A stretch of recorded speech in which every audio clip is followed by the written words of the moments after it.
Check it out now, y'all. NanoHub U, online instruction. In this lecture, we're going to apply these ideas of a Galilean transform between two inertial reference frames, and we're going to apply that to a very simple experiment that's designed to measure the speed of light.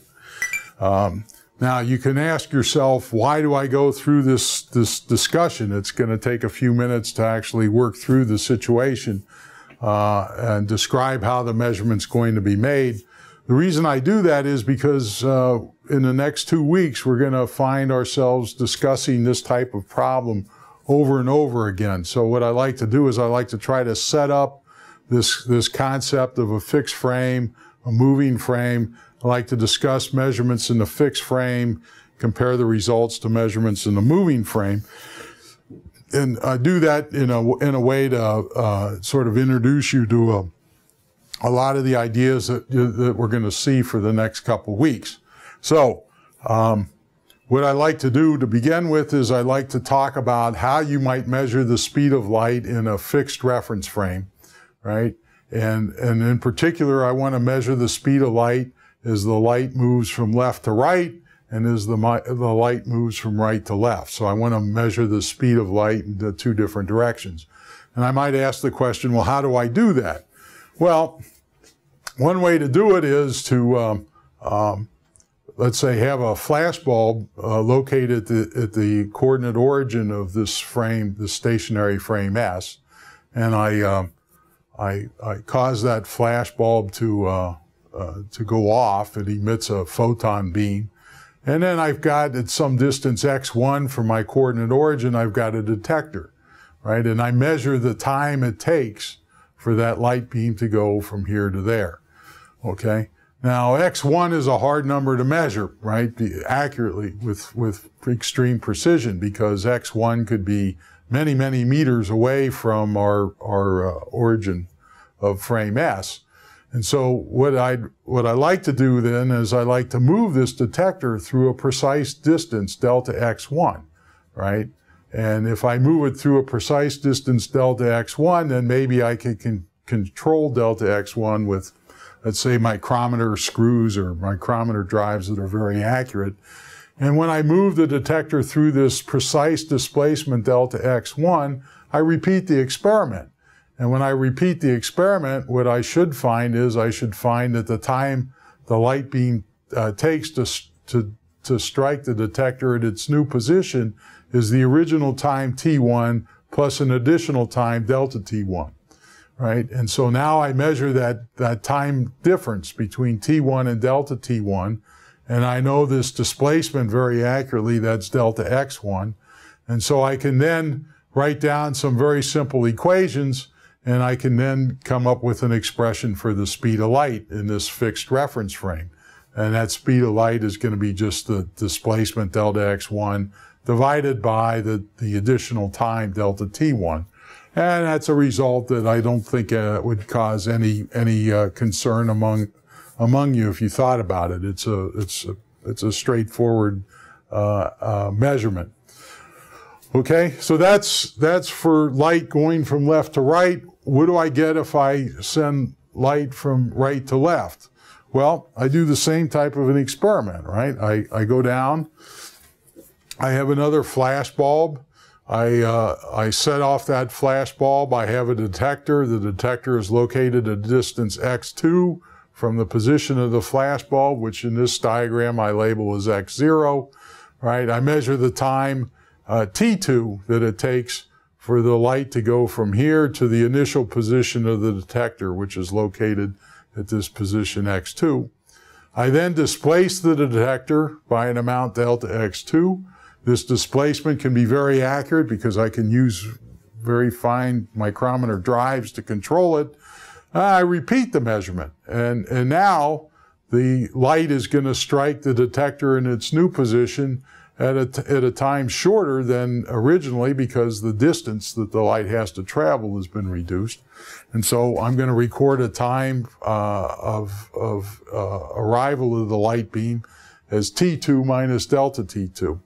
And so I can take those measurements, right? I know delta X2 very precisely. I can measure delta T2 very precisely. I can take those measurements and I can apply simple equations, and I end up with an expression for the speed of light. It's delta x2 divided by delta T2.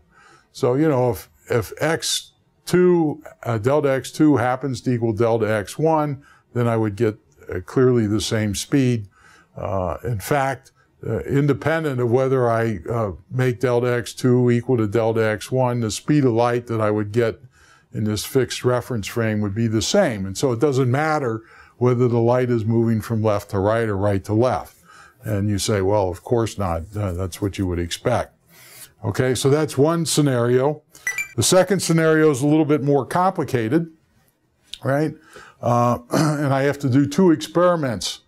Because now what I have is I have a moving reference frame, and there's a yardstick attached to that moving reference frame. It's a red yardstick, and the guy on this moving reference frame measures positions x prime.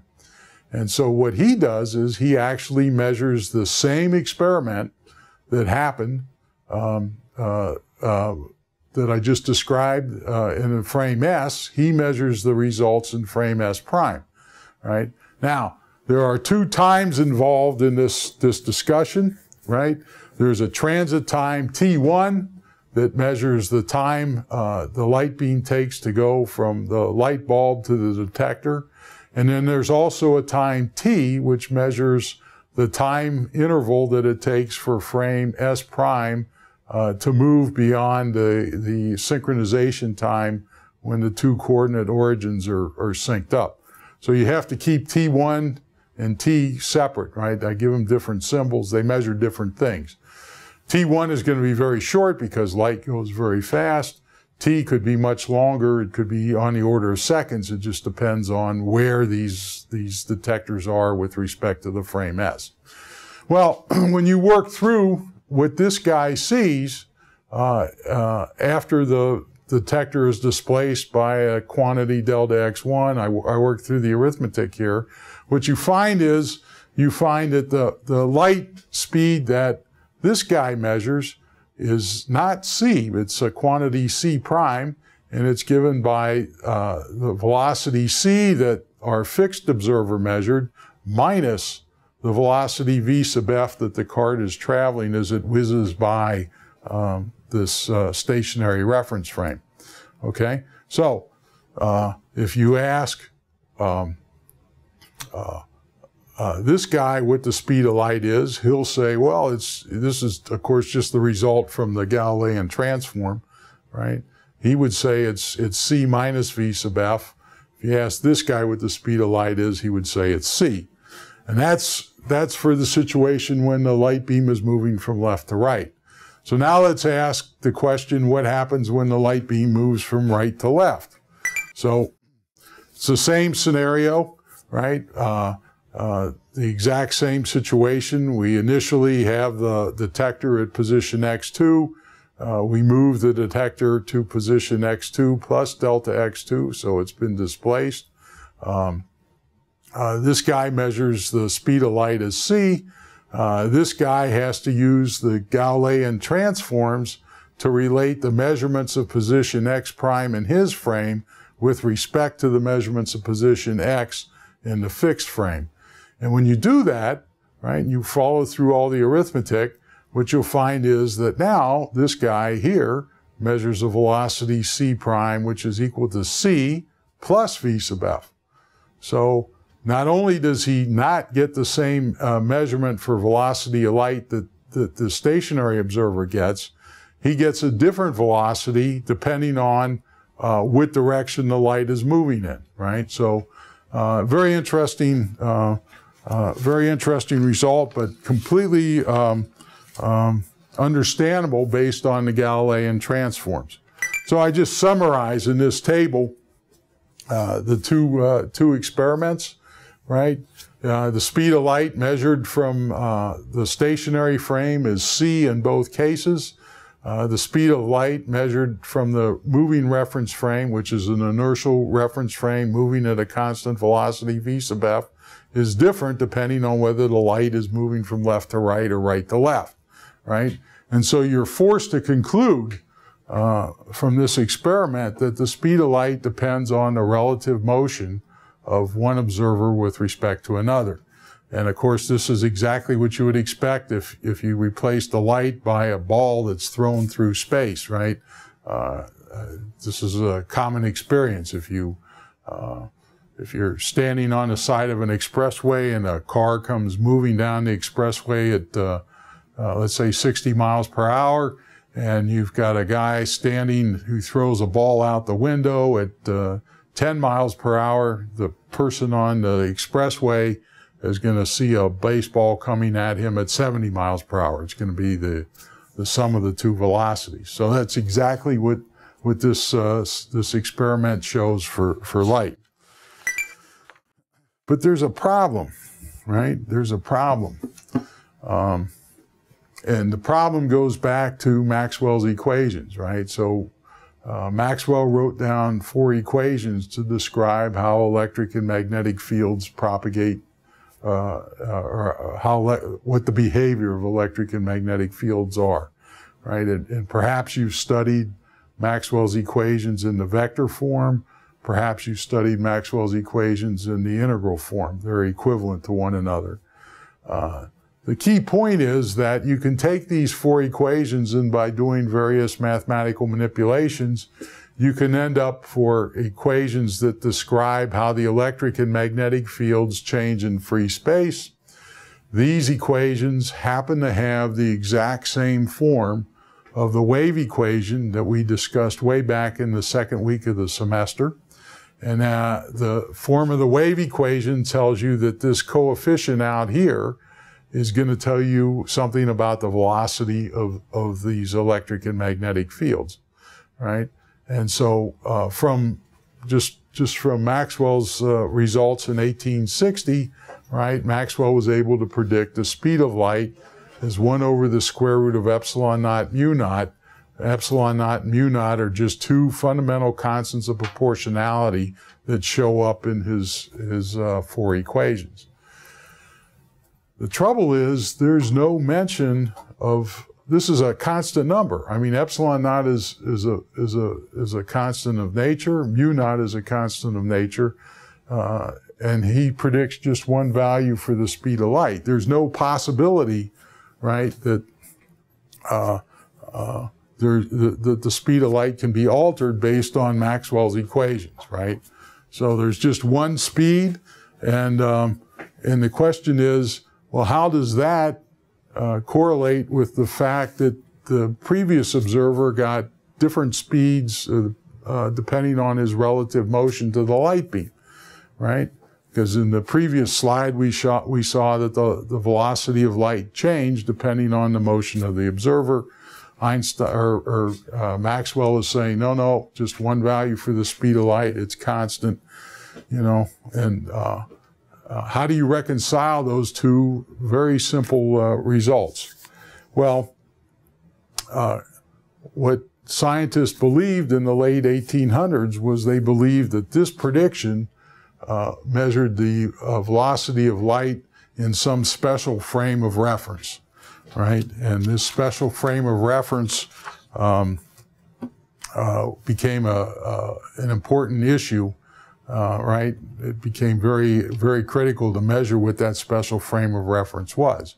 And the argument was that if you could write down Maxwell's equations in another frame of reference that's moving with respect to this special frame, then the velocity of light would alter, would be different, right? That was the argument. But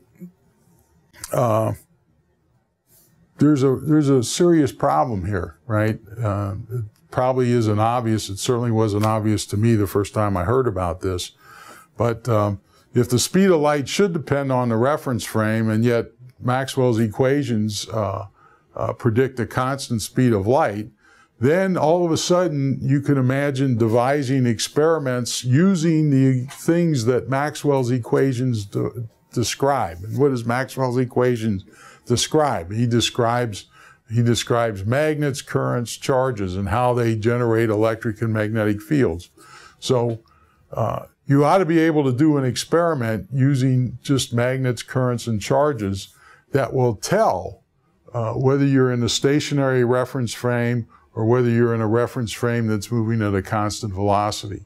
And so this contradicts a lot of the ideas that are developed just by mechanical experiments. We're just thinking about mechanical experiments, motion of projectiles, right? It's impossible to tell whether you're in a stationary reference frame or whether you're in a reference frame that's moving at a constant velocity.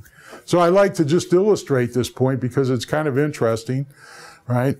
And I'll show you how just by measuring forces, right, you can tell whether your reference frame is stationary or moving, right? Now these arguments are erroneous. They're corrected when we do special relativity, but I just want to show you what the dilemma was that was facing scientists in the late 1800s. So consider this simple example, right, where you've got a guy on a cart. The cart's moving at a velocity v sub f, and he's got two charges, plus q, separated by a distance d. And you just ask him, hey, measure the force on this top charge as a function of the separation distance d from this bottom charge plus q. Well, he looks at these two charges, they appear stationary, right? And he says, oh, well, I know how to do that, right? That just involves Coulomb's law. So, right, he would say the magnitude of the force acting on this upper charge is going to be repulsive because he knows like charges repel. And the magnitude of the force is 1 over 4 pi epsilon naught q squared over d squared. So that's the answer that he would get if he did this experiment on his moving frame of reference. And then you can ask the similar question to a guy in a stationary frame of reference. So here's a guy in a stationary frame of reference, and you say, what force do you measure between those two charges as this cart whizzes by at a constant velocity? And he says, well, what I see is because these charges are in motion, right, that's equivalent to a current that's flowing. And whenever a current flows, you generate a magnetic field. And whenever a magnetic field interacts on a charge that has a velocity, there's going to be a Lorentz force, which is given by this QV cross B force. And when he calculates what the magnitude of this QV cross B force is going to be, he finds that it's an attractive force, so that there's one component of the force that causes these two charges to actually attract one another. And then, of course, he also knows about Coulomb's law, right? And he says, oh, there's going to be a repulsive force that's q squared over d squared times 1 over 4 pi epsilon 0. So the stationary observer actually measures a net force that is different than the force that the moving observer would register, right? And I mean, clearly, if this term is attractive and this form is repulsive, right, they could cancel out. And it turns out when the velocity of the reference frame is equal to the speed of light, these two forces would exactly cancel.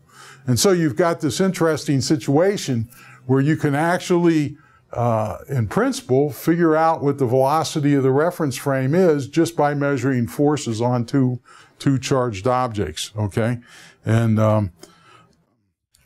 that completely contradicts what Galileo's ideas were, where he said you can't tell the difference between two reference frames as long as they were moving at constant velocity.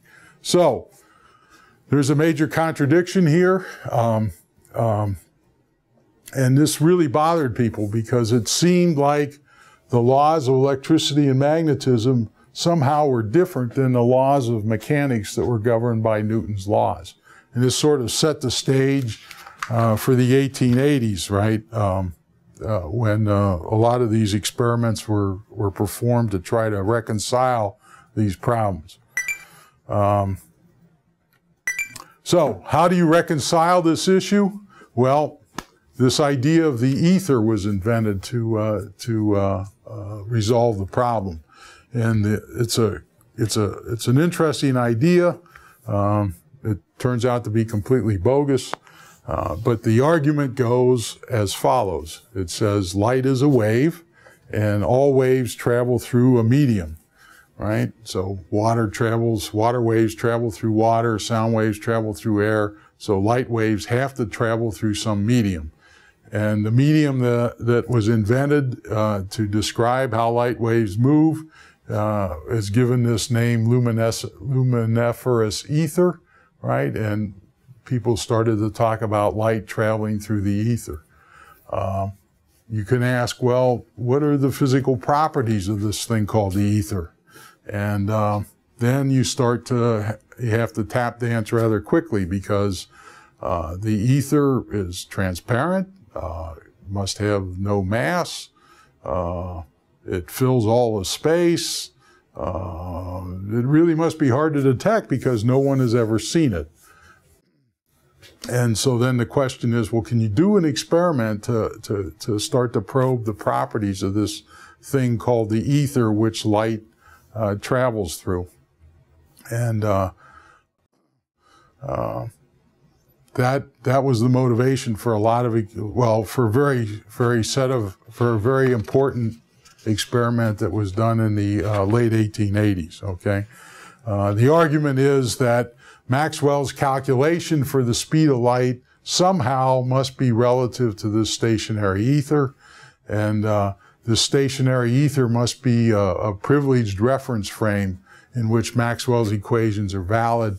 If you have a different reference frame that's moving at a velocity with respect to this stationary ether, then perhaps Maxwell's equations have to be modified in order to explain the very clear prediction that the speed of light should depend on the direction of the speed of light with respect to a moving reference frame. So, what is the rest frame of the ether? That became the big issue.